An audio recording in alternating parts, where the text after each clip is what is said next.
Hello and welcome to Byjus Exam Prep IAS. Let's get started and look into our daily quiz. Before we start with the practice questions for the day, a quick gentle reminder. As part of our Target Prelims 2023, today's session would be with respect to science and technology. Please do tune in live on our YouTube channel from 7:30 to 9:30 p.m. so that you understand all important topics with respect to science and technology that have been in use for the past 365 days. Let's get started and look into the first practice question. Which of the following are the projects developed by the Border Roads Organization? Project Beacon, Project Dantak, Project Sampark, Project Vartak, Project Vijayak. The answer to this is 1, 2, 3, 4 and 5. All the projects have been developed, executed by the Border Roads Organization. Why have we taken this practice question? Because of the reference in the PIB article. So this article on the PIB makes a reference to Project Dantak, which is why we have taken this practice question. When we look into these projects, we have a couple of projects that have been executed by the Border Roads Organization. The first happens to be Project Beacon. What is this Project Beacon? This happens to be one of the pioneer flagship projects of the Border Roads Organization. What does it do? It develops infrastructure, road infrastructure, especially in the border areas. So Project Beacon is one such project that has been developed by Border Roads Organization where in the Kashmir region, especially near the Zojila Pass. So this project works in most of the rugged terrain, in the hospitable climate conditions, in high altitude as well, and it also provides connectivity to the defense forces as well as to the local population. So remember, Project Beacon is a project executed by Border Roads Organization where in Kashmir, and it helps the defense forces as well as the local population. Then what we have is Project Dantak. This happens to be one of the initiatives taken by the BRO. It was established back in the year 1961 in order to promote healthy relationship between India as well as Bhutan. So under Project Dantak, what did they do? They developed number of connectivity projects between India and Bhutan. They also developed infrastructure in Bhutan as well, and they also maintained suitable roads for the motorized transportation in Bhutan. So remember, this was a project that was executed in Bhutan by the Border Roads Organization for the development of Bhutan and for transportation between India and Bhutan. Then we have Project Sampark. This was initiated back in the year 1965 with an aim to develop and maintain road infrastructure in border areas of then state of Jammu and Kashmir. And as part of the assignment, you have to put on the comment section, what is this Project Vartak? What is this Project Vijayak? Please put it on the comment section and also put which are the other projects executed by the Border Roads Organization. Now let's look into the next practice question. Which article in the Indian Constitution allows the Union to protect every state against external aggression and internal disturbance and to ensure that the government of every state is carried on in accordance with the provisions of this Constitution? Article 351, Article 355, Article 358, Article 361. The answer to this is Article 355. Why have we taken this practice question? Because this article on the Indian Express makes a reference to Article 355. Let us try and understand what is this Article 355. It reads, duty of the Union to protect states against external aggression and internal disturbance. It shall be duty of the Union as in the central government, to protect every state, all the states in India, especially along the border areas, against external aggression. What is this external aggression? External aggression basically denotes that you have an enemy country or any other country which is trying to interfere with India, going to harm the sovereignty of the country, and if they are trying to wage war against India, that is what is called as external aggression. So external aggression basically depicts another country is trying to wage a war against India. So protecting India and its states is one of the constituents of the Union government.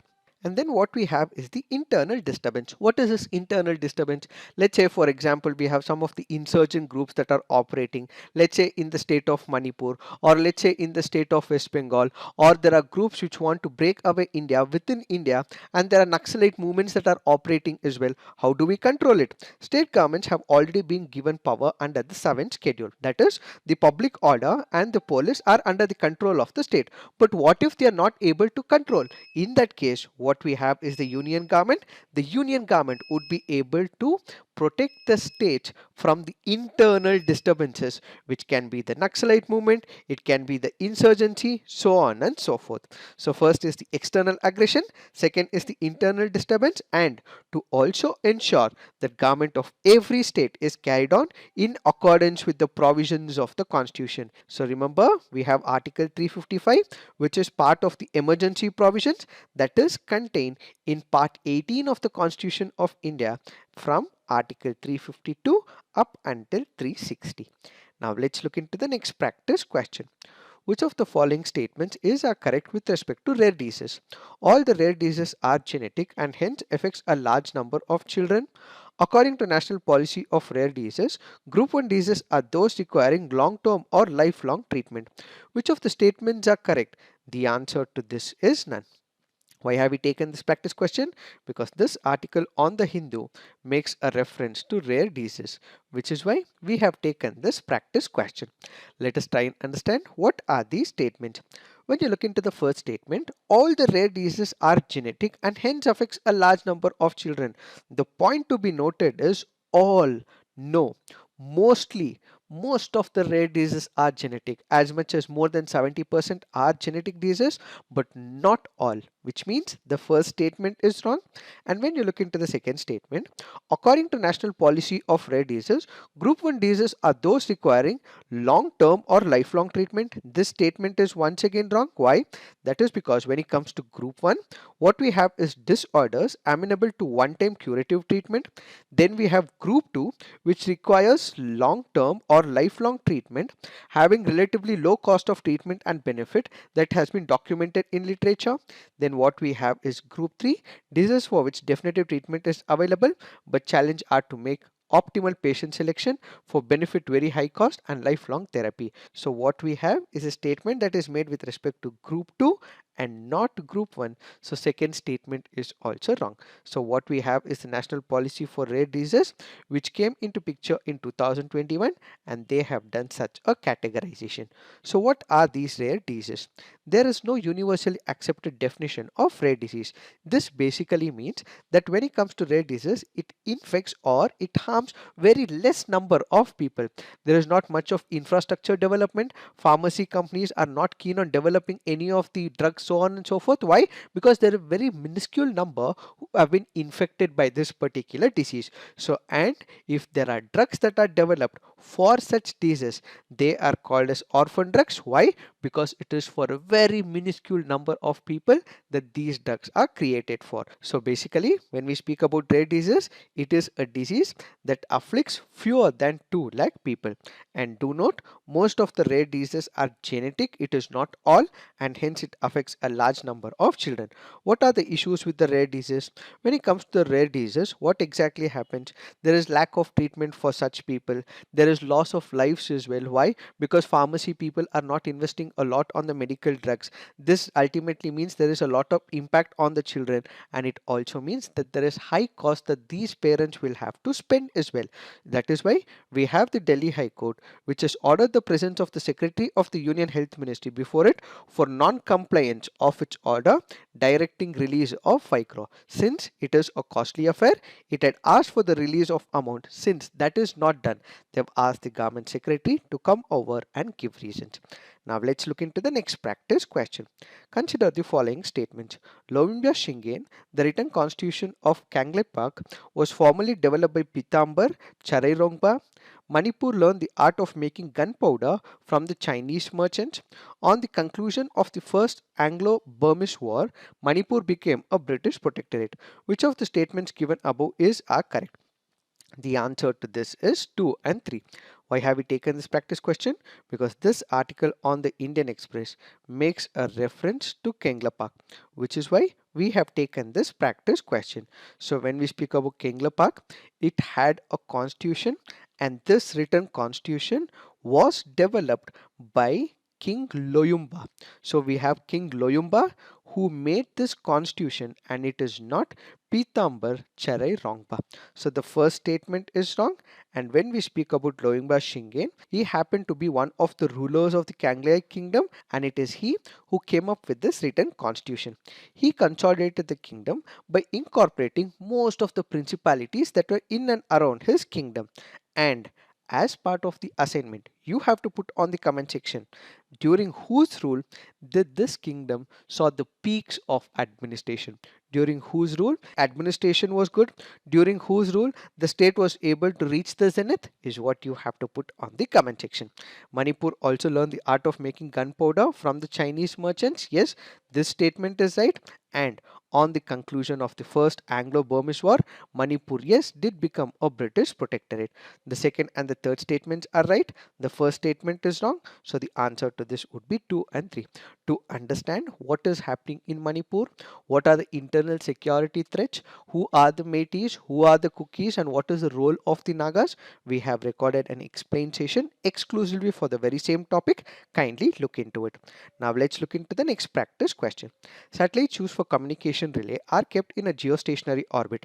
A satellite is said to be in such an orbit when the orbit is geosynchronous, the orbit is circular, the orbit lies in the plane of the Earth's equator, the orbit is at an altitude of 22236 km. Select the correct answer using the code given below. The answer to this is 1, 2 and 3. Why is the fourth statement wrong? The fourth statement is wrong. That is because 22236 km is wrong, but instead it has to be miles, or in terms of the kilometer if we are taking, then it has to be 35,786 kilometer. So if it is in kilometer, it has to be 35,786 kilometer, but if it is in miles, it has to be 22,236 miles. This happens to be a previous year question from the year 2011. Now let's look into the fact of the day. The fact of the day for today's discussion is public health emergency of international concern. What is this public health emergency of international concern? Why is it in context? That is because the World Health Organization has said that COVID-19 will no longer be a public health emergency of international concern, and the focus would now be on the long-term management of the infection. So what is this public health emergency of international concern? When we speak about one of the issues or the health scenario where there is a particular disease or an infection, it is spreading across several countries. It is not just restricted to one particular region or one particular country, but it starts spreading to another country. When such an issue will cause serious illness, hospitalization, deaths to number of people, that is when it will become a public health emergency. So basically, if it is infecting large number of countries, it has serious illness and the health system is not able to take the toll, that is what is called as public health emergency. So what is this public health emergency? When there is a scenario where large number of people are infected, not only from a specific region and a country, but different countries and regions across continents. This leads to serious illness and hospitalization occurs, and they are not able to keep up to the pace, and they are not able to ensure that health is provided for all. That will create what is called as the public health emergency. As of now, we had COVID-19, which was imposed with this public health emergency by the World Health Organization, and who declares it?